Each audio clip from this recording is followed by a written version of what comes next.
दिल की आवाज, मीठी मीठी नज़्में। आदाब, मेरा नाम शबाना। मैं 7वीं जमात में पढ़ती हूँ। मेरा स्कूल AVPS कड़नमन्ना। मैं 5वीं जमात की नज़म चमकता है ताज पेश करती हूँ। यह हिंदुस्तान है हमारा वतन, हमारा वतन सबसे प्यारा वतन।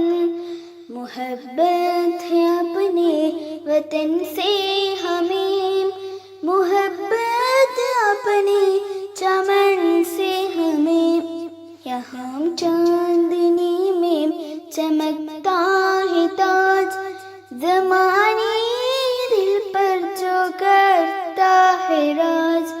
हमें प्यारा अपने लोरा से, हमें प्यारा अपने अजंदा से है।